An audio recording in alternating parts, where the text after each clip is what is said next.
Boa noite, meus amigos. Iniciando mais uma live hoje. Hoje nós vamos falar sobre a educação profissional. Assunto, assim, de uma importância fundamental para o nosso desenvolvimento do nosso país, né? Hoje eu vou estar aqui com o André Manzano, é deputado estadual, pré-candidato a deputado estadual pelo Partido Novo, ele é de Sorocaba. Uma de suas pautas também é sobre a educação profissionalizante. Então, estou só aguardando ele pedir para entrar.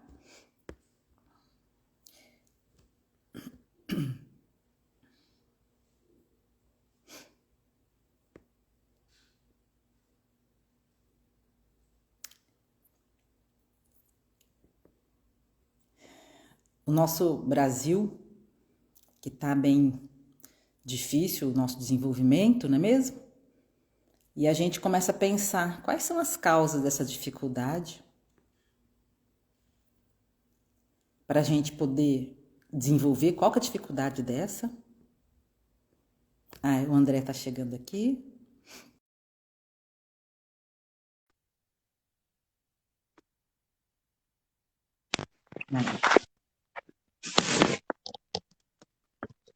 Olá, boa noite, André. Tudo bem? Olá, Paulo, como é que você está? Eu estou bem, graças a Deus. Meu som tá bom, André? Tá me ouvindo bem? Eu estou lhe ouvindo muito bem. E você, está me ouvindo bem? Tá ótimo, teu som tá ótimo. Perfeito. Tá, aqui, Então, joia. eu já fiz uma pequena apresentação sua, André, que você é Hum, pré-candidato, André Manzano, de Sorocaba, pré-candidato a deputado estadual pelo Partido Novo, né? E que o assunto hoje a gente resolveu bater um papo aqui sobre a educação profissional. E que acho um assunto, assim, de tremenda importância, ainda mais na situação que estamos, né, nesse nosso Brasil, pós-pandemia, uma dificuldade desse Brasil crescer e desenvolver, e aí, como meio para esse desenvolvimento, a gente vê a importância de uma educação profissional, né? Entre outros fatores, a educação profissional é bastante importante. Então, queria que você fizesse uma apresentação sua, e já começasse a comentar alguma coisa sobre a educação profissional, que eu comentei que é uma de suas pautas, né, na sua candidatura, não é isso? exatamente. Bom, eu sou o embaixador do Consciência Inteligente, sou candidato a pré-deputado estadual, autor de livro, atuo na área de capacitação, treinamento há 31 anos, exatamente, e é um assunto que eu gosto. Não enxergo nenhuma outra maneira do Brasil crescer se não for por meio de educação e, obviamente, capacitação das pessoas que estão em defasagem escolar, daquelas que precisam de um acompanhamento um pouco mais de perto para se atualizarem com relação à velocidade com que o mercado de trabalho muda, pessoas subempregadas, mas a gente tem que ter um olhar imediato para essas pessoas, mas a gente não pode dar as costas de maneira nenhuma à primeira infância. Ou seja, seriam duas ou três frentes imediatas. A primeira com Sim, a primeira educação, onde envolve creche, e você tem toda uma ideia muito mais bem elaborada nesse sentido, né, Maura? E eu sim, pego mais para frente. Claro, a gente não é bobinho de ficar de costas para o que acontece. A gente tem que estar super atento e atuante. Depois eu falo aqui dos dados, dos comentários aqui do Ministério da Educação. E aí devolvo a palavra para você com relação às questões de primeira infância, creche, esse tipo de detalhes que devem ser tão levados a sério e com máxima importância. sim, concordo. Então, você inicia, não, você inicia ou eu falo sobre a primeiríssima infância? Fique à vontade para falar da primeira infância. Acho que é um assunto que você mais domina, até pelo fato de você ser médico e estar acompanhando como é que é a vida, né, das pessoas que vão até o consultório, o olhar médico com relação a isso, né? Que eu imagino e tenho certeza que não dê para separar uma coisa da outra. A É, saúde e a educação. não, isso com certeza. Eu acho assim, que se a gente quer crescer, se o Brasil quer crescer, nós temos que cuidar de nossas crianças. O futuro está na mão de nossas crianças e nossos jovens. Os nossos jovens, a meu ver, já têm um atraso já, né? Eles já perderam muito tempo e eles não têm tempo para ficar esperando. A vida está passando, os anos estão passando, eles têm que ser, assim, tem que ter uma atuação na educação desses jovens, assim, de imediato. Mas a primeiríssima infância, que a gente considera a primeiríssima infância, é desde a época da gestação, né? O bebezinho ali se desenvolvendo no útero da mãe, que depende de uma boa alimentação dessa mãe, né? Com todos os nutrientes necessários ao desenvolvimento desse ser humano que está ali desenvolvendo, até os primeiros 3 anos de vida, principalmente, né? É considerada a primeiríssima infância, que é o período onde a criança desenvolve a sua capacidade de aprendizado. A sua função cognitiva é desenvolvida, a sua sociabilidade é desenvolvida. Então, que isso é muito importante para o desenvolvimento dessa criança, que vai afetar em toda a sua vida. Na sua vida escolar, na sua vida profissional. Então, a capacidade de aprendizado dessa criança vai, se ela perde essa possibilidade de desenvolvimento nessa fase, que exige muito de estímulos, né? Estímulos corretos para esse desenvolvimento, uma boa alimentação, claro. Se perde esse momento, isso vai afetar o restante da vida dessa criança, na fase de estudante e na fase adulta. Então, vamos ter problemas futuros em termos de governança também, porque o governo vai depender de pessoas que for para a força do trabalho e crianças que não estão aptas ao trabalho e que não conseguem aprender e não conseguem desenvolver suas habilidades e capacidades ao trabalho. Então, a gente já tem que atuar desde a gestação dessa criança. Tá certo que se torna uma coisa complexa, mas não é tão complexo assim. Parte dessa avaliação, desse acompanhamento já é feito, né? Nós temos o acompanhamento de pré-natal das mães, o que a gente precisa fazer com que isso seja abrangente a todas as gestantes, que nem todas as gestantes seguem esse acompanhamento, né? Então temos que ter orientação, ir atrás dessas gestantes, orientar, alimentar, não deixar que faltem os nutrientes necessários ao desenvolvimento neurológico dessa criança, que já está lá ainda dentro do útero. E depois, quando a criança nasce, garantir uma sobrevivência dessa criança, porque, por incrível que pareça, André, no nosso país, no pleno século XXI, ainda se morre de diarreia até os primeiros 5 anos de vida. Muitas crianças. É a segunda maior causa de morte por doenças, ainda nossas crianças abaixo de 5 anos. Então, a gente tem que garantir a sobrevivência dessa criança, o primeiro ano de vida, com uma alimentação adequada, o crescimento dessa criança em um ambiente saudável, de um ambiente limpo, né? E aí onde entra a participação de uma política pública de creche para essas crianças. Eu acho que todas as crianças, a gente tem que chegar ao índice de 100% das crianças em creche, né? Em creche que seja pública ou que seja privada, para quem tem condição, lógico. Mas todas as crianças deveriam passar por um processo de educação, de estímulo, em um ambiente adequado, saudável, com uma alimentação adequada, até que todo esse desenvolvimento neurológico possa ser desenvolvido. E aí, lógico, o ensino adequado, básico e fundamental, não é mesmo? O ensino profissionalizante. E aqueles que vão desejar entrar em uma faculdade, se graduar em alguma profissão, também vai ter essa oportunidade, não é mesmo? Mas tudo eu acho que começa lá, na primeiríssima infância. O que você acha, André? Eu acho que a sua leitura ela é precisa. E nós dois, como pré-candidatos, você no papel de deputada federal e eu no papel de deputado estadual, temos muito que contribuir e nós conseguimos fazer um trabalho em conjunto, e é isso que a população ela precisa entender e saber, porque esse vídeo ele vai estar gravado. E aí, para os futuros que forem nos escutar, as futuras pessoas que forem nos escutar, de alguma maneira fazer esse vídeo viralizar, porque não são duas pessoas aqui querendo se aventurar. Para a gente chegar no ponto que nós chegamos, a gente estudou bastante e a gente tem mais um ingrediente que é a vontade de realização. Não é apenas a intenção, porque de intencionado e bom intencionado o inferno está cheio. O olhar de um deputado federal para as questões de educação, atuando mais perto da fonte, que é o MEC, e o deputado estadual atuando mais próximo das secretarias municipais de educação, nós temos condições de fazer com que as OS e também com que outras secretarias, por exemplo, Secretaria de Saúde, com UPAs, as unidades básicas, as UBS e tudo mais, tenha todo um amparo para aquilo que você falou, para as mães, as futuras mamães, que terão os futuros nenês. Então, ela deve ter um acompanhamento psicológico, nutricional, bem adequado, um acompanhamento de pré-natal, um acompanhamento pós-natal. Exatamente.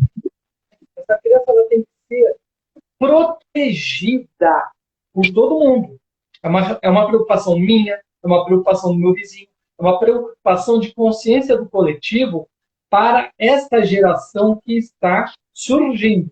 Porque a que já surgiu, nós vamos tentar melhorar o que podemos melhorar, isso em termos de política pública, corrigir até onde nos é permitido corrigir, até onde a questão cognitiva, de índice de deficiência, o déficit de atenção é permitido, então, com profissionais capacitados nas áreas, psicopedagogo, psiquiatra, psicólogo, o próprio pedagogo, a escola em si, ou seja, é um movimento da sociedade como um todo, e o papel de deputados estaduais e federais para dar o devido amparo e a cobrança junto àqueles que devem realmente assinar os papéis. A gente tem que estar atuante junto àqueles debates nas comissões para que tenha essas comissões pessoas com influência. Não estou dizendo que eu seja influente, nem tampouco você é influente. É como eu falei agora há pouco. Pessoas que têm vontade de realização. Você é uma doutora médica atuante na área da saúde e ainda vai levar todo esse conhecimento para a área de educação. Eu já atuo na área de educação, uma educação um pouco mais adulta, mas eu sei muito bem o que acontece, porque quando chega até a mim, e isso que eu cuido da parte de treinamento e capacitação, eu não sou nem professor, eu sou instrutor, palestrante. Então, quando chega em mim, eu já percebo o quão falho já chegou. A gente sabe, dos dados, de coisa eu falo, do absurdo que nós estamos vivendo hoje com essa geração, e não é por culpa deles. Aí é que está. É por falta de ações reais. As pessoas que não sabem, e aí eu concluo essa linha de raciocínio, para as pessoas que não sabem qual é o papel de um deputado federal, de um deputado estadual, nós estamos lá para garantir leis, que se cumpram leis, que se façam leis, e a gente também fica no papel de fiscalizadores, para que as coisas erradas não aconteçam ou não deveriam mais acontecer. Todo mundo pensa dessa forma? Que bom se todo mundo pensasse. A gente não estaria precisando renovar o Congresso Nacional em 80%. Exatamente. Né? Nossa leste aqui também. Então, assim, é um trabalho em conjunto que precisa ser feito com muita seriedade, e o papel nosso principal é juntar as pessoas com o devido conhecimento e fazer a coisa começar a funcionar. Nós somos facilitadores em que o poder privado, o poder público, o terceiro setor podem estar juntos. Principalmente nessa questão da educação. Se nós não resolvermos a educação, a gente não resolve o futuro do Brasil, nem tampouco o presente do Brasil. Exatamente. E se a gente voltar lá na primeiríssima infância também, tem outros fatores. Se você consegue ter um desenvolvimento dessa criança na creche nesses 3 anos, você também está devolvendo a essas mães a possibilidade de retornar à força de trabalho. Porque hoje nós temos deficiência de vagas em creches. Essas mães que decidem ter filhos, elas acabam ou desistindo de voltar ao trabalho, porque não tem vaga nas creches, ou simplesmente elas acabam tendo que arranjar uma pessoa sem nenhuma qualificação para cuidar de seus filhos em casa, e que também muitas vezes não tem condição, ou vai simplesmente desistir de voltar a trabalhar. Uma renda familiar vai ficar mais prejudicada, porque às vezes só o marido não vai ter condição. Muitas mães são solo. Então, é uma situação que fica muito difícil. Muitas jovens que ficam adiando o seu sonho de ser mãe porque não tem aonde deixar seus filhos, com quem deixar seus filhos. Então, uma creche para 100% das crianças resolve vários problemas. Melhora o desenvolvimento da criança, no aprendizado cognitivo e social, além de permitir que aumente a renda familiar, porque a mãe vai poder voltar ao trabalho. Então, olha a importância de uma creche nesse período de criança e até os 3 anos, que a partir dos 4 anos já tem, né? Já é obrigatório já colocar as crianças na escola, né? Mas essa fase que é fundamental para o desenvolvimento da criança está abandonada. Então, nesse período tem muito que ser feito e não é difícil. Não está difícil de resolver. Não está difícil. E é tão importante. É só as secretarias de saúde se adequarem ao perfil do seu público. Você disse para mim outro dia que Olímpia trabalha com creches em meio período, ou algumas delas são meio período. Como que isso vai atender uma necessidade de trabalho daquela mãe, daquela família? Que muitas das vezes a criança fica com a avó, como se a avó não tivesse nada mais para fazer, a não ser de cuidar. Então, assim, a gente fala mas ao mesmo tempo os grilhões eles continuam sendo colocados nas canelas para que essas mulheres não desenvolvam seu pleno direito de trabalho, de levar sustento. E que muitas vezes é mãe solo, ela é ela é pai, ela é mãe, às vezes ela é avó, e aí a gente tem um social sério, porque a gente não cuidou da jornada de trabalho de dentro da creche. Então, a gente, além de ter que precisar colocar profissionais competentes e devidamente qualificados na creche, né, para que essa creche consiga atender àquela demanda daquela região. Se eu pegar o município de São Paulo, às vezes a pessoa trabalha no extremo da Zona Leste, lá em Aé Carvalho, e precisa, ela mora em Aé Carvalho e precisa trabalhar em Santo Amaro, porque ela tem que cruzar toda a cidade. E não existe creche que abra às 5 da manhã. Deveria, poderia, por que não? E fechasse às 8 da noite, 9 da noite. Quer dizer, isso facilitaria e ajudaria pessoas que trabalham, às vezes, em meio turno ou em um turno cujo horário é infame, mas ela precisa deixar a criança com alguém. Então, sim, então tem que ser olhada primeiramente e principalmente, sem deixar de lado as outras prioridades, as questões da primeiríssima infância. Exatamente. A partir daí, então, a gente passa, uma criança com bom desenvolvimento, a gente passa para a educação básica, né? E a fundamental, né? E a educação média, né? Do período, não ainda, vamos dizer assim, não preocupada ainda com o curso profissionalizante. Mas aí, o que você acha, André, de a gente ter dentro da grade curricular dessas crianças, no ensino básico, fundamental, cursos como, por exemplo, noções básicas de finanças e de empreendedorismo. O que você acha? Preparar essas crianças já com assuntos que vão precisar saber quando eles decidirem fazer a sua vida, desenvolver a sua vida profissional. O que você acha em relação a isso, André? Eu acho que a gente resolve muitos problemas dentro dessa simples temática. Se nós ensinarmos para as crianças, dentre as matérias do currículo, na ideia de contraturno, claro que se possível for, não no contraturno, melhor, que é o contraturno você direciona ele para uma outra coisa. Para quem não sabe, contraturno é o período que não é do turno escolar, aquele período em que a criança, o jovem, ele teria que fazer as lições de casa. Se ele puder ficar dentro da instituição de ensino, fazendo as suas tarefas na instituição de ensino, muito melhor. E dentre essas tarefas, eu sou um defensor da ideia do empreendedorismo. E não somente empreendedorismo. Quando a gente fala de empreendedorismo, parece que a gente vai abrir uma empresa. E é muito além disso. Além de abrir uma empresa, a gente tem que ter a consciência contábil, a consciência financeira, a consciência de relações humanas, a consciência do que é um produto, como lançar, de marketing.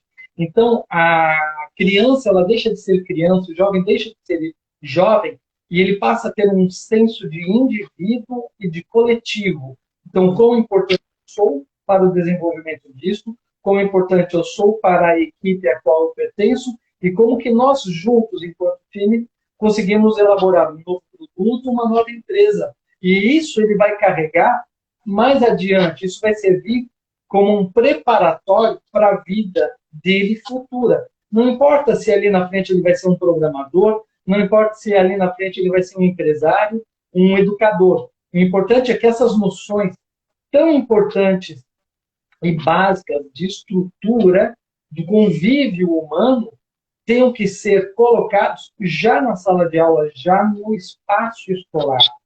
Se isso acontecer, eu tenho certeza que haverá menos evasão, haverá menos fracasso escolar, que é um dos grandes problemas. O crime deixa de pegar esta criança, este jovem, como um soldado, ou seja, você enfraquece o crime organizado, você melhora as questões de segurança no município, naquelas cidades ou naquelas comunidades. Só tem coisas boas. E outra, você está formando cidadãos mais bem, com uma opinião muito mais forte com relação às coisas. Ele não é mais um bobinho que foi lançado na jaula com os leões. Porque a gente não prepara hoje a criança que se torna jovem para enfrentar um vestibular, nem tampouco a vida aqui fora. Então a gente tem uma geração que não é esta, mas algumas gerações enfraquecidas com essas questões todas que nós estamos levantando, principalmente pela falha da educação. Ou seja, nós não preparamos as pessoas para o mercado de trabalho, nós não preparamos as pessoas para se tornarem cidadãos, nós não preparamos as pessoas para terem senso cívico. Isso é muito importante para ser levantado. Parece que todo mundo coloca educação como eu vou trabalhar pela educação, como se isso fosse uma bandeira assim. Hoje eu vou comer arroz com feijão. Não. É muito importante, é vital que nós tenhamos a educação e nós venhamos com propostas para melhorar a educação. Graças ao nosso bom senso, né, Maura? Nós estamos num partido bacana, com a cabeça muito aberta, com um candidato ao governo do Estado com propostas fortíssimas para a educação. Não estou aqui fazendo merchan do Poit, mas espero que o Poit depois faça o nosso merchan. Mas é importante que as pessoas entendam que não é a Maura isolada e não é o André isolado. Nós fazemos parte de um time que pensa de forma muito parecida. Claro que a Maura tem a maneira dela pensar, mas dentro do projeto, dentro da proposta, nós estamos muito bem alinhados. Ou seja, não, volto a repetir, não são aventureiros que estão se lançando. São pessoas estudadas, capazes, que querem transformar o Brasil, a começar pelo ponto de origem de seus grandes problemas, que é a educação. Então, já na juventude, o primeiro colegial, que agora é ensino médio, o final do Fundamental 2, esses jovens, eles já têm de estar mais bem preparados, não somente para fazer o vestibular. Hoje a escola é uma preparadora para as pessoas fazerem vestibular e ainda prepara de maneira errada.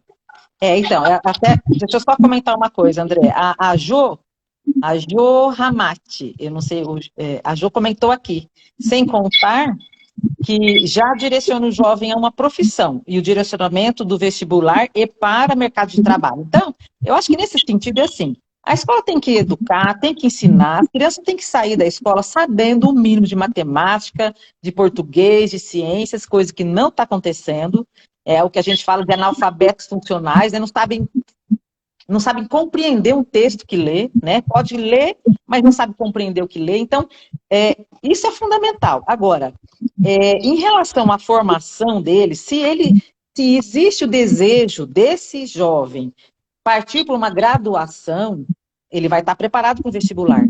Mas se ele não quer, não tem sonhos de ter uma graduação qualquer, ele quer ir direto ao trabalho, ou porque precisa ajudar a família em casa, ele também está preparado para poder assumir alguma vaga de trabalho onde ele vai estar preparado para isso, né? Vai ter habilidades para isso e vai ter uma maior chance de concorrer a uma vaga de trabalho, mesmo que não faça nenhum curso de graduação, nenhum curso superior. Então, preparar o jovem para decidir o que ele quer do futuro dele, mas que tenha essa possibilidade, que ele tenha, que possa ter essa oportunidade. E ele vai fazer a sua escolha. Então, tem que ter uma melhora do nosso ensino, que não tem condição dos jovens não saber básico de matemática. Você vê o nosso índice, você estava comentando agora há pouco, né, André, que a gente não tem índice recente do MEC, né, em relação à nossa pontuação. Mas deve estar pior do que estava em 2016, que você comentou.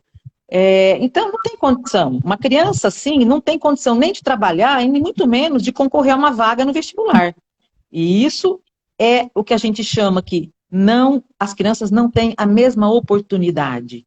Existem diferentes oportunidades, porque aqueles que não têm essa possibilidade, não têm condição de fazer uma escola privada, essa criança vai ser isolada, nós não vamos ter, assim, nenhuma chance de uma mobilidade social dessas famílias que não têm condição de ter uma escola, né, privada. Então, nós precisamos melhorar nosso ensino, preparar esses jovens para o trabalho, para o empreendedorismo, para que eles possam escolher o que eles querem da vida deles. E escolher, ó, eu quero fazer uma graduação, quero ser médico, eu quero ser advogado, que seja. Não, eu quero montar meu próprio negócio, eu quero ter uma empresa, eu quero ter um comércio, entendeu? Ele vai estar preparado para isso. Então, é muita coisa que tem que ser feita, daquela tarefa básica que o país não faz há muito tempo. E correr atrás do prejuízo, né?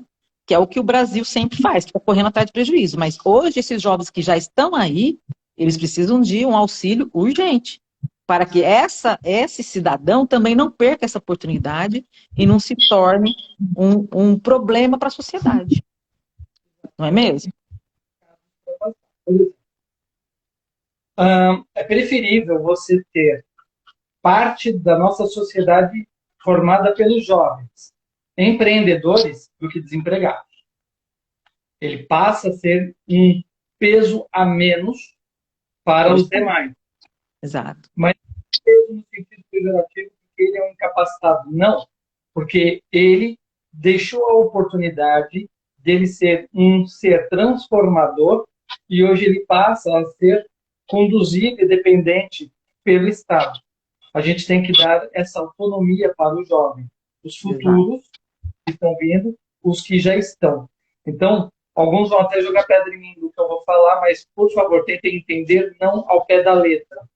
Só para que haja um contexto. Pouquíssimas pessoas sabem que o Bill Gates, o criador da Microsoft, o desenvolvedor, dono de uma das maiores empresas do mundo, ele não tem a faculdade.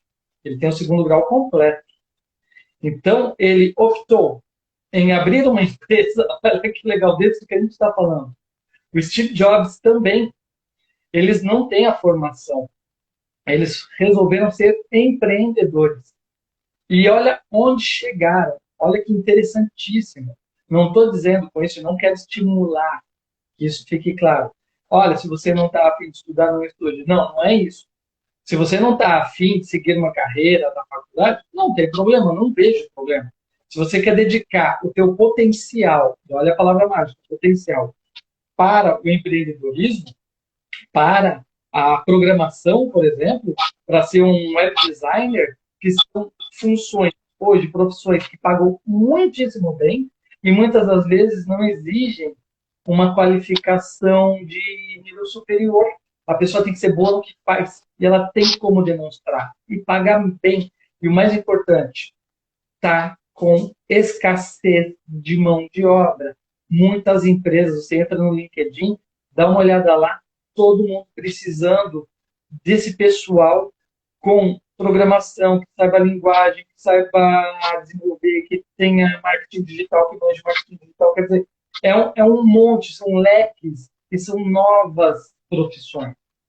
A pessoa que não estuda, seu recado é para o pessoal de agora, infelizmente. Então, se você tiver a oportunidade de assistir esse vídeo, presta atenção. Às vezes a gente não escuta os nossos pais e escuta estranho. Então, aceite o que esse estranho está falando. Comece agora a estudar, tá? Verifique onde você está fraco. Fortaleça-se naquilo. Vai aprender alguma coisa em termos de informática. O tempo que a gente perde no Netflix ou no Instagram correndo o dedinho para cima, você deixa de ter acesso a bons conteúdos gratuitos. Depois, se vocês quiserem, eu tenho uma lista imensa aqui de cursos gratuitos que ajudam na formação da pessoa.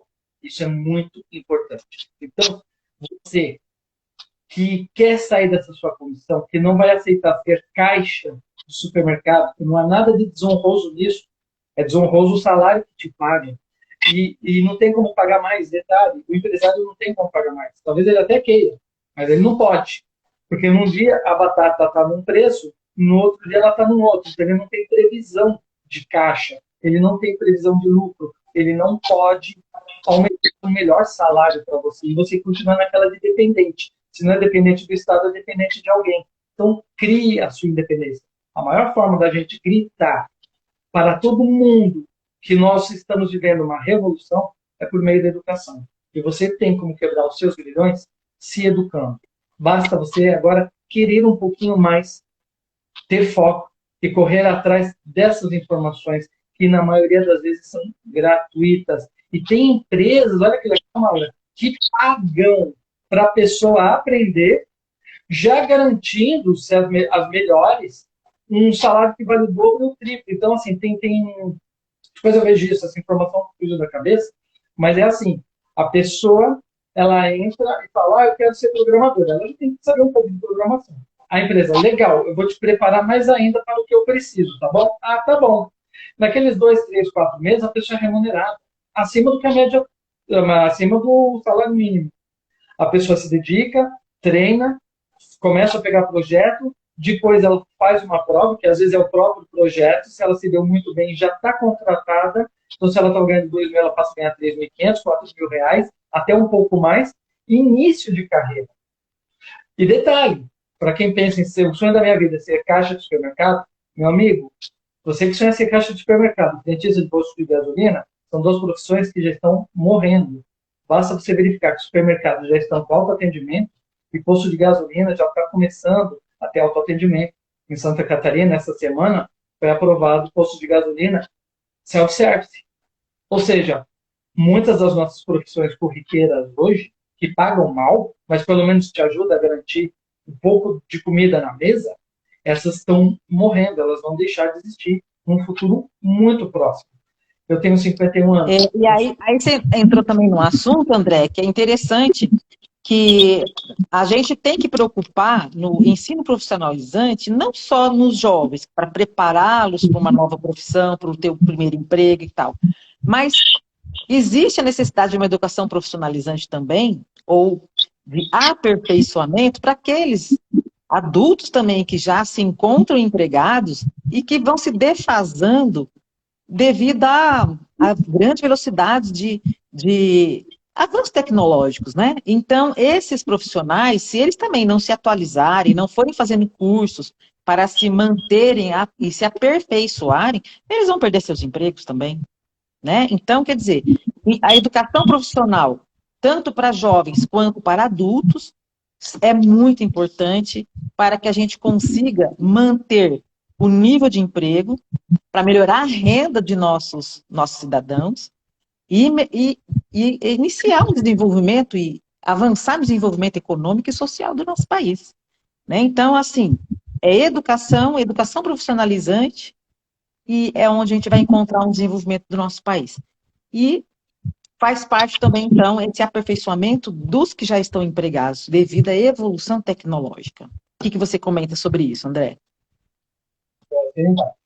Primeira coisa, eu assino embaixo. É bom porque as pessoas que estão nos escutando, elas podem pensar, tá tudo combinadinho.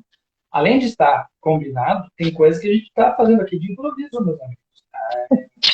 Que a Paula está falando é a mais pura realidade. Então, nós temos hoje adultos subempregados, mas que às vezes preferem ficar sabendo do BBB 22, eu acho que é esse o número que foi, né? Agora o próximo 23 anos, um desserviço à população brasileira, mas também se não fosse o BBB seria novela. Então, assim, a gente mais se preocupa com a vida alheia do que cuidar da nossa própria.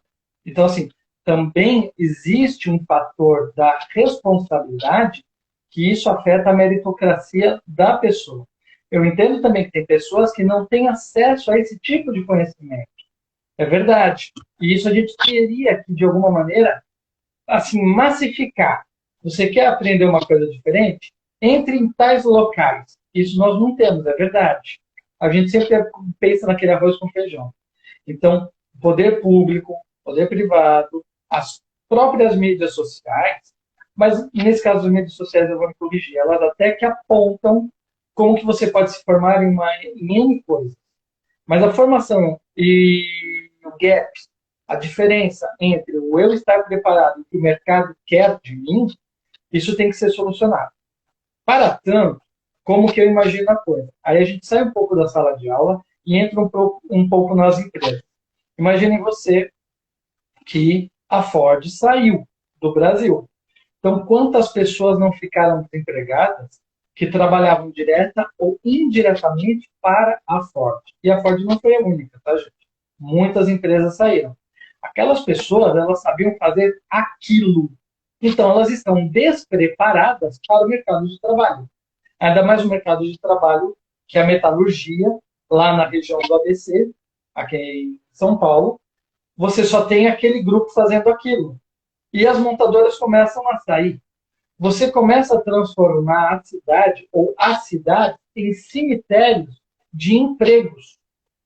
E aí eu pergunto, poxa, então veio a montadora, ficou aqui muitos anos, preparou muita gente, é verdade, ajudou muita gente, é verdade, fez produtos bons, é verdade, mas existe o ônus social que ela largou agora para o poder público, lá nos municípios e para o próprio governo do estado. Quer dizer, qual é a contrapartida? Quando uma empresa se instala, ela obtém N benefícios, principalmente impostos. As questões de tributação, normalmente, nos primeiros 10, 20 anos, são assim, ó, você não vai se preocupar com isso, instala a sua fábrica e você garante aqui emprego para 500 pessoas e para o ecossistema que vai te atender, você vai ter, pelo menos diretamente e indiretamente, 1.200 pessoas. São 1.200 famílias que estarão sendo beneficiadas. Poxa, legal. Então o município entra com aquela boa vontade, né, na barganha. Ó, você entra aqui e eu te dou essas pessoas. As pessoas normalmente estão sem qualificação, então elas precisam se qualificar. E aí, algumas empresas já entendendo isso, como a Toyota aqui, em Sorocaba, ela dá treinamento para aquelas pessoas, não chegarem tão cruas. Beleza. O problema é quando essa empresa resolve ir embora. Ela larga todo mundo pelo meio do caminho. Poxa, e a contrapartida? Ou mesmo que ela não vá embora, ela manda, ela dispensa a pessoa, ela faz a contratação e depois ela faz a dispensa. Existe e tem de haver uma compensação. Porque, veja, se você está num mercado em que aquela cidade trabalha com muito comércio, você é a única indústria na região, poxa, requalifica aquele teu profissional que vai ser mandado embora para que o mercado possa absorvê-lo, porque senão ele passa a ser um ônus para aquela sociedade. E ninguém quer isso, ninguém quer um ônus, ninguém quer que uma família fique dependente daquele município, fique recorrendo à Bolsa Família, fique recorrendo ao valor do desemprego, o seguro-desemprego. Isso é degradante, isso não precisa acontecer. Então, temos de ter seriedade na contratação e na abertura dos municípios para a vinda das empresas, onde esteja em contrato, onde esteja na proposta de implementação, que aquele ônus, na hora de dispensar a pessoa, você resolve depois de 20 anos ir embora e vai largar todo abandonado, não é assim, né? Então, quer dizer, enquanto município, enquanto pessoas públicas, abriu-se todo um mercado para a venda da empresa. Aí agora a empresa vai embora e a gente fica com tudo para trás para resolver os abacaxis. Está errado. Então, assim, falta seriedade numa série de coisas. E por que a gente começou a falar de educação e a gente foi parar logo nessa parte? Porque está tudo interligado. Se a gente começar a de saúde, a gente entra em educação. Se a gente fala de educação, entra em saúde. Mas tudo passa, né, Maura? Pela educação, querendo ou não querendo. Somente assim que a gente pode ver mercados internacionais que estavam, na década de 60, no mesmo nível do Brasil. O Brasil avançou e esses mercados avançaram muito mais. Ou seja, em 40, 50, 60 anos, pouco foi feito na maneira de se preparar as pessoas para o mercado de trabalho e, fora esse protecionismo, a maneira equivocada com que o empresariado nosso pensa em termos de presente e futuro.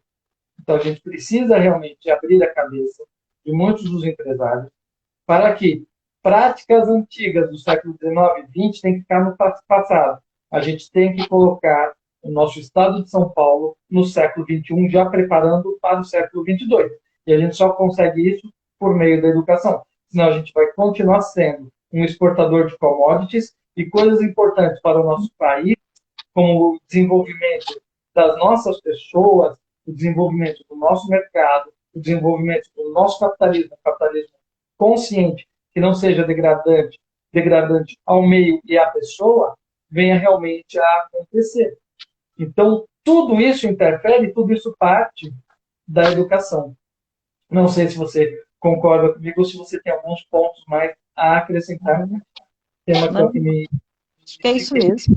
E aí, você falando sobre tudo isso daí, me veio a lembrança que outro dia também a gente conversou sobre isso. Que esse ensino profissionalizante deveria ser regionalizado, né? Cada região ter aquelas profissões, aquele curso que prepara o jovem para localmente, de acordo com o que tem no mercado de trabalho, né? Então, quer dizer, Olímpia é turística, cidade turística. Então, como que eu vou preparar esses jovens para o mercado de trabalho aqui em Olímpia? Então, a gente tem que pensar em prepará-los para o mercado em relação ao turismo. Então, regionalizar. Então, por exemplo, na região do ABC, então tem quais são as empresas que tem, quais são as indústrias. Então, vai ter cursos profissionalizantes naquelas áreas onde já existe uma exigência de vagas de mercado, né? De trabalho. Então, tudo isso vai depender muito de uma boa vontade dos gestores de poder programar essas aulas, esses cursos em diversas regiões, de acordo com cada dono de cada região, né? Em termos de trabalho. Né, André? Então, tudo isso daí é bem complexo, eu acho, e que dá para fazer tudo de uma forma que funcione. O que a gente precisa é ser muito objetivo em fornecer aquele jovem uma fonte de renda na hora que sai acaba os seus estudos, ter um preparo para que facilmente ele encontre uma vaga de trabalho. Eu estava vendo outro dia umas estatísticas do Senai, em que eles falam que em 2017, 7 em cada 10 estudantes que concluíam os cursos profissionalizantes deles eram empregados no primeiro ano após terminar o curso. Eles encontravam emprego. Quer dizer, é um índice bem importante, né? Então, quer dizer, o curso é preparatório, a gente tem que investir nisso, porque nós precisamos crescer, nós precisamos de dar vagas de emprego, nós precisamos de melhorar a nossa empregabilidade, para melhorar a nossa renda e nosso desenvolvimento. Se a gente não investir na educação básica, na educação profissionalizante, nós vamos continuar patinando e vamos continuar com o atraso que nós estamos em relação aos outros países, os países que mais investiram em educação são os que mais tiveram desenvolvimento. Não é mesmo, André? Aqueles que não investiram em educação estão patinando como a gente. Então, assim, eu acho que é fundamental a gente ter isso como pauta, lutar com a educação profissionalizante, porque nós estamos, assim, precisando de correr atrás do país que nós merecemos, né? A gente já está cansado de ver muita gente falando sobre, usando isso como bandeira para se eleger, e na hora que você vê a pessoa tendo a oportunidade de trabalhar com isso, não trazer resultados e não conseguir melhorar a qualidade de ensino e melhorar a qualidade, a vida de nossos estudantes. Então, muito lastimável a gente ver isso acontecendo. E por isso que pessoas comuns como eu, como você, André, entramos na política. Porque a gente vê que as pessoas que estão lá não estão preocupadas em resolver os problemas. O que a gente vê todos os dias, quando a gente assiste a TV Câmara, quando a gente assiste os noticiários, que eles resolvem no que vão votar a favor, nos projetos que vão votar a favor ou não, de acordo com o que eles vão ganhar com isso.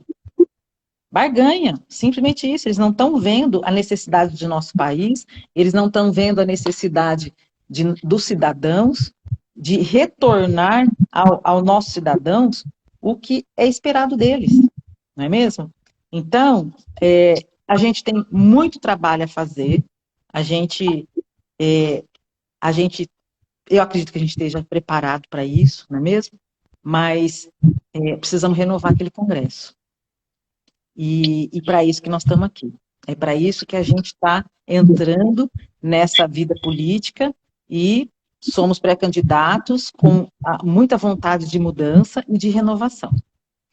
E essa pauta eu acho fundamental, André. Queria até que você concluísse alguma coisa em relação à educação profissionalizante.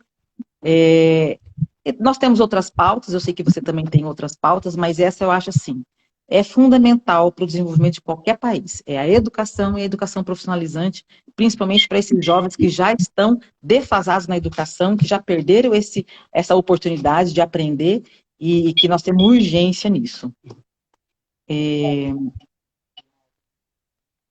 Ensino a primeiríssima infância. A primeira infância. Tá? Aí a gente entra no Fundamental 1 e Fundamental 2. Vamos colocar esses dois no mesmo patamar, já são dois. Aí tem o terceiro, que é a parte do ensino médio.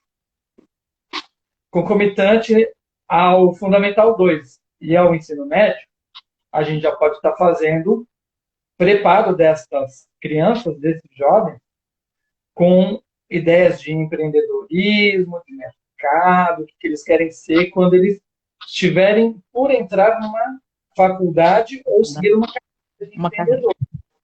E aí nós temos também os adultos mal qualificados que precisam se atualizar para o mercado de trabalho. E ainda existe, por vergonha nacional, um sexto, que são os aposentados, que precisam retomar a sua vida para compor renda em casa. Olha que absurdo. Então, eu apontei coisas horrorosas. Não era para a gente estar vivendo isso. Se, juntamente com a Coreia do Sul, que era um paísinho sem vergonha, pós-guerra, as guerras da Coreia, um país muito endividado, com índice de desenvolvimento humano baixíssimo. Quem é a Coreia do Sul hoje? Foi por meio da educação e seriedade dos políticos.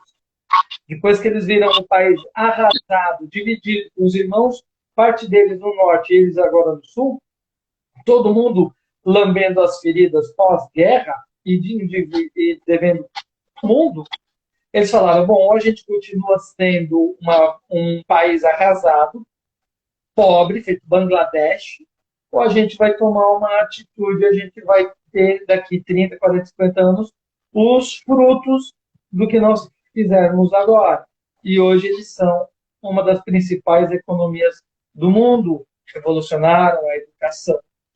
Não são os únicos países que revolucionaram a educação. A Finlândia tem uma educação avançadíssima. O Japão, Israel, Estados Unidos, Canadá. Gozado. E Austrália. A Austrália dizem que é o Brasil que deu certo. Mas por que deu certo? Educação. Educação e sociedade no poder público. Então, essa é a nossa dupla de asas. A gente precisa colocar gente boa nos congressos, no Congresso Nacional, no Senado, e a gente precisa colocar gente boa nas assembleias. Assembleia aqui de São Paulo, de Minas, Paraná, as assembleias do Brasil como um todo. Pessoas que queiram fazer diferente, mas o fazer diferente com responsabilidade. Porque, como Einstein disse, né, o ser humano é o único ser que repete ações esperando ter resultados diferentes. Nós não estamos mais em condições de testar mais nada. Quem me vê assim numa live fala, nossa, o André é bravo. Mal sabe o cara que é contador de causos, risonho e alegre, divertido no dia a dia. Mas esse assunto, ele me incomoda, e você falou tão bem, Maura. Nós somos cidadãos comuns. Comuns. Poxa vida, e a gente está se vendo obrigado a tomar uma atitude após a nossa vida de produção, ápice, 40 anos de idade, 50 anos de idade, porque a gente percebeu que os que foram lá colocados não tomaram a atitude. A gente tem que deixar um legado importante e de proteção para a família brasileira, para a família paulista, para a família paulistana, para a família que vem de lá para cá na esperança de encontrar um lugar melhor para ter a sua família, um pouco mais de qualidade de vida. E essas pessoas, infelizmente, não têm encontrado isso. É vergonhoso nós estarmos falando de assuntos que deveriam ser corriqueiros no século XIX, e a gente está já com um quinto do século XX passado, países falando de energia limpa e a gente ainda brigando pelo preço da gasolina, países falando a respeito de fertilizantes, né, com a guerra da Rússia, e o nosso lodo de esgoto aqui, por falta de gente capacitada, de empreendedores e do poder público atuante, usar o lodo de esgoto para transformar aquilo em combustível e em fertilizante. Olha quanto desperdício de recurso a gente não faz.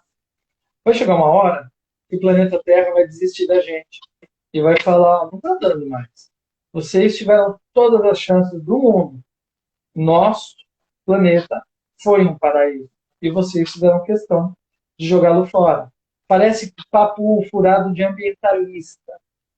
Olha, eu não acho que ambientalista tenha papo furado, mas é um alerta e as pessoas não estão se dando conta disso.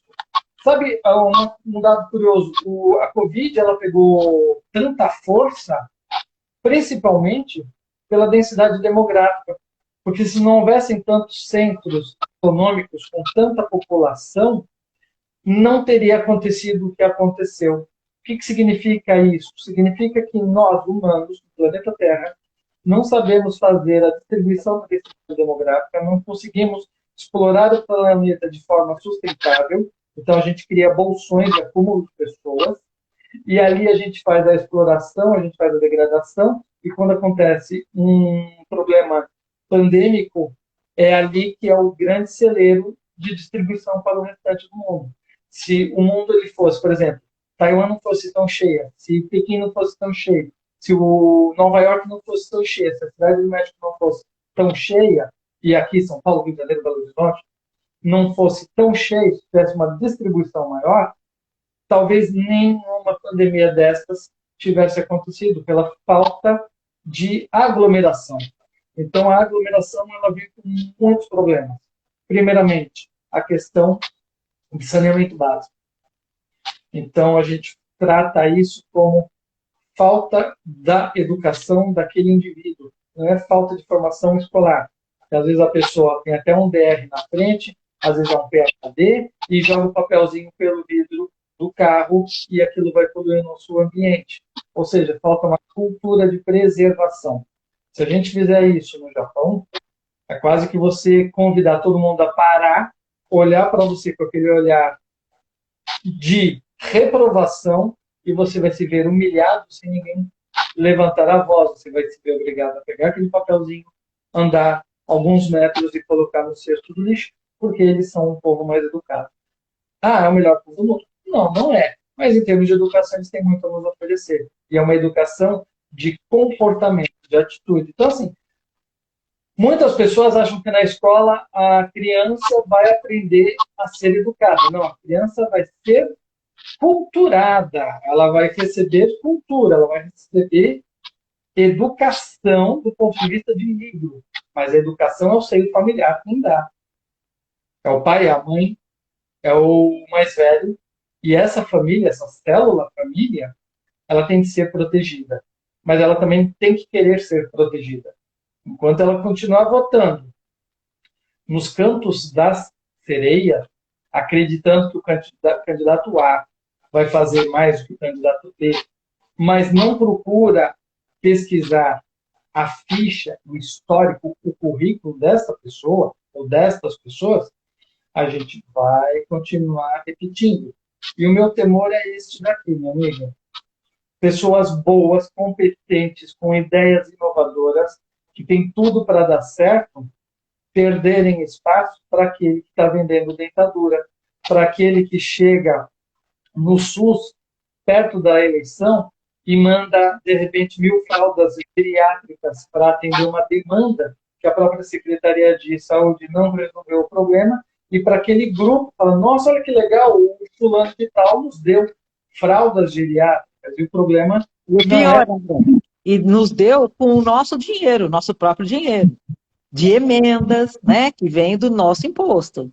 Então, eles brincam com a população, é aquele negócio, né? Não existe almoço grátis, e nada que o governo te dá, ele não tirou antes. Então, é complicado, mas eu acredito que os nossos o cidadão brasileiro já está começando a ficar um pouco mais informado, orientado. Eu acho que nós vamos ter umas diferenças assim a mais nessa eleição. Eu acho que as pessoas estão tendo essa consciência que aquele voto comprado não vai virar, né? Que aquela cesta básica em troca do voto, isso não funciona. Hoje nós temos muitos meios para pesquisar, né? Quem são esses candidatos e só não vai procurar quem não quer, né? Mas não existe mais aquele brasileirinho inocente que vai lá, o votinho de cabresto, eu acho que não existe tanto, não. E às vezes, sim, você sabe que é aquela coisa que a pobreza facilita a corrupção, né? Porque existe uma necessidade, a pessoa que é vulnerável acaba tendo necessidade, e qualquer ajuda vai ser bem-vinda. Agora, eles também não são tão inocentes de entender que, olha, eu vou aceitar essa cesta básica, mas eu vou votar em quem eu quiser, né? Tem isso também. O brasileiro está mais esperto, e informação não falta hoje, só não tem informação quem não quer, e oportunidade para fazer a mudança nós temos, porque temos candidatos que são assim uma nova política, praticando uma nova política.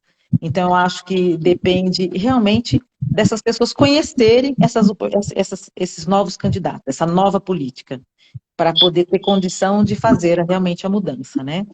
E a gente está aqui se propondo, né, André? Nós somos pré-candidatos, pessoas comuns, que saímos também do nosso cantinho, acomodados, né? E estamos tentando fazer alguma coisa por esse país, e principalmente na renovação e fazendo a mudança na forma de fazer política, né? Fazendo com que as coisas sejam decididas de forma técnica, transparente, né? Que a gente tenha condições de ter em cada assunto uma pessoa tecnicamente capacitada para definir ações e não simplesmente ficar na barganha de quem me dá mais, eu voto a favor ou contra, né? Que é o que a gente tem visto acontecer lá. Então, acho que a gente já podia encerrar então por hoje, André. Tem muito assunto, muitas bandeiras suas, minhas também, que a gente pode conversar, mas e a gente deixar esse recado. Nós precisamos ter essa mudança, nós precisamos de colocar pessoas que são conscientes, pessoas responsáveis, competentes, lá para que possamos ter esse desenvolvimento do país, ter essa mudança, um olhar crítico e assim, e verdadeiro nas necessidades do nosso cidadão, né? E queria que você finalizasse, então, a nossa live com alguma menção, assim, mais importante, um resumo do que você acha que é importante para a gente, e principalmente falando sobre educação profissional. Primeiramente, obrigado, Maura, pelo convite. Foi muito bom estar aqui com você. Amanhã eu estarei na live com o nosso pré-candidato ao Senado, que é o Melão. Então, Melão. competente, atual deputado estadual. Pessoas que estejam nos assistindo, por favor, deem uma olhada no que é o jeito novo de fazer Novo. Porque a Maura, ela está ganhando do fundo partidário R$ 0. Eu estou ganhando R$ 0, porque a gente, o partido, não aceita o dinheiro público, o dinheiro do pagador de impostos, para financiar a campanha. Está sendo do bolso dela, está sendo do meu bolso, isso também na pré-campanha. Então, como é o jeito de fazer a política do partido? Quem são essas pessoas ligadas ao partido?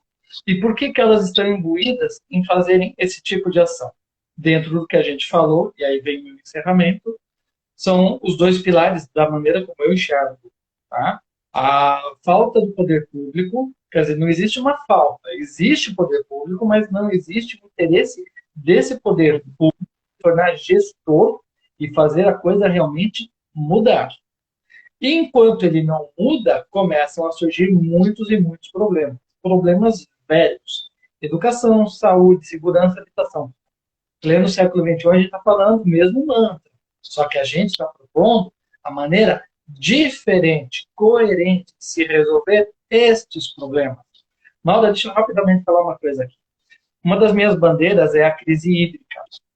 Então, a gente estava até conversando disso. E o pessoal conhecido do assunto falou, André, você vai bater de frente com lobbies. Eu falei, rapaz, é verdade. E eu não sei negociar com lobbies. Eu sei negociar com pessoas. Eu nunca precisei sentar numa mesa para ficar numa posição totalmente desconfortável diante de muitos tubarões. Aquilo me tirou o sono naquela noite. E aí eu pensei o seguinte, de que maneira que eu posso me preparar para enfrentar estes tubarões quando eu estiver numa condição de servidor público? Pensei, no dia seguinte, graças a Deus, me veio uma luz, e eu, poxa vida, para tratar de crise hídrica, isso tem muito a ver com a Eco 92, os encontros dos países. Aí eu busquei no meu grupo de amigos alguém que conhecesse um diplomata aposentado, que tivesse participado de algum ou alguns desses grupos ou desses encontros internacionais. E não é que surgiu o nome de uma pessoa? Ou seja, no meu ponto de vista é o seguinte, no papel de deputados, seja federal ou estadual, nós não teremos todas as respostas, porque os problemas são imensos e eles ultrapassam a nossa capacidade de aprender, de absorver e de fazer algo coerente. Por isso que nós temos que estar acompanhados de uma boa equipe. Assim é um presidente da República com ministro, assim é um governador de estado com secretários e assim por diante. Então, nós também teremos os nossos assessores. Qual foi a solução? E a solução não está escondida para ninguém. Para enfrentar lobbies, a gente tem que pegar alguém que já tenha vivido algum tipo de situação semelhante. O meu pensar foi o que é mais agressivo do que interesses de países.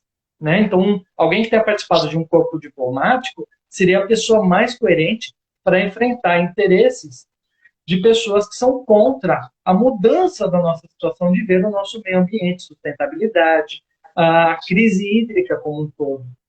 Então, eu acho que aí é a nossa solução em resolver parte dos problemas, sermos facilitadores, sentarmos sim nas mesas diante das pessoas que ditam as regras, os pseudo-lobbies, só que a gente também fortalecido com pessoas tão ou mais capazes e capacitadas diante daqueles que estarão, num momento inicial, como oponentes. E o nosso papel é fazê-los entender que a maneira deles agirem ficou lá no passado, que a gente está propondo uma nova maneira de se fazer um trabalho em conjunto. Não é se vender, não é um tomar lá da cá. É, cara, muda a tua postura, porque essa postura ela vai entrar em confronto com você hoje, amanhã, daqui 4 anos, 8, 10, 20 anos. Vai chegar uma hora que a maneira como você faz o negócio não vai mais dar sustentação para o seu próprio negócio.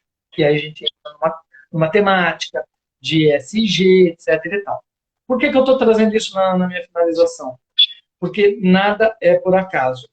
Não é porque a Maura está no papel hoje de concorrer como pré-candidata a deputado federal, nem eu como deputado estadual, que nós não vamos estar nos preparando desde ontem. Nós já estamos preparados.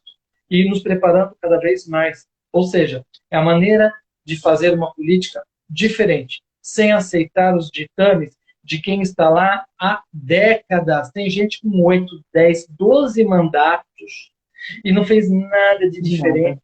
A gente é um carreirista. Se a gente pegar o atual presidente da República, e aqui vai caber apenas esta observação, enquanto deputado federal, quantos anos ele não ficou naquela cadeira e o que ele trouxe de positivo para o estado que ele representava? Eu não vou falar, tá? Mas aí é o papel da pessoa entrar no Google e fazer a pesquisa da pessoa antes dela votar. Então, quem é o Felipe Dávila? Quem é o Vinícius Poit? Quem é o Ricardo Melão? Quem é o André Manzano? Quem é a Maura José? Meu amigo, está na tua mão o direito e o dever de mudar o rumo do Brasil. A Maura está fazendo o papel dela, ela está sendo do conforto para estar numa live. E essa não é a única live, ela faz muitas lives. Ela tem muitas ações. Hoje, meu dia foi estar numa faculdade de primeiríssima linha aqui em Sorocaba, a Facens, aprendendo a respeito de cidades inteligentes. Eu poderia estar assistindo agora o jogo de São Paulo, mas eu estou aqui com amor no coração e é um amor verdadeiro, porque a gente quer mudar a maneira de se política e trazer resultados. Essa é a grande diferença. Nós queremos trazer resultados.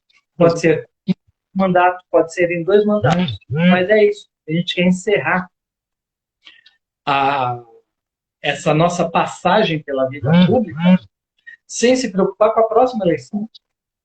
Pode ter uma ideia de continuismo, mas a gente não está preocupado com 2022, 2026. Não, 2026 talvez eu nem esteja vivo, mas eu quero deixar um legado para a geração das minhas filhas, dos meus netos e assim sucessivamente. E eu só tenho muito a agradecer pela oportunidade, Maura, por ter me Eu que convidado. agradeço. Felicidade imensa estar aqui com você, com o nosso público. Eu sei que esse vídeo pode vir a viralizar e a gente fica conhecido pelo Brasil inteiro. Isso é muito... Exatamente. E que se o desejo puder se tornar realidade, nós vamos fazer muita coisa, né, André? A gente tem muita, muita coisa para ser feita dentro de um padrão novo de política, né? Que eu acho que é o importante. E é para isso que nós estamos aqui. Temos muitos sonhos para realizar em prol de uma sociedade e não para si próprio, para nós mesmos. Nós temos sonhos para realizar para uma nação. E aí a gente espera poder chegar a ocupar essa cadeira e poder fazer muito trabalho lá e que se torne realidade, né? André, muito obrigada. Tenho muito, assim, muita coisa, aprendi com você também, viu? E com essas conversas que a gente teve esses dias. E espero ter outra oportunidade para a gente poder conversar novamente e fazer outras lives. E a gente pode até deixar assim uma dica, ó, gente, o que vocês querem que a gente converse na próxima live? E vamos fazer mais uma vez essa conversa, esse bate-papo muito interessante e que coincidiu a gente ter as pautas bem semelhantes, que são em relação à educação profissional. Eu numa fase mais inicial da criança e você no jovem e no adulto, né? Mas que isso tudo pode ser feito de uma forma globalizada e a gente conseguir resolver o problema de uma forma mais rápida possível para que resolva o problema do nosso país, né? Na parte de empregabilidade, de renda e desenvolvimento econômico. André, obrigada. Uma boa noite para você, uma boa noite para todos, viu? E obrigada a todos que participaram aqui conosco. Até uma próxima, André. Um abraço. Tchau, tchau.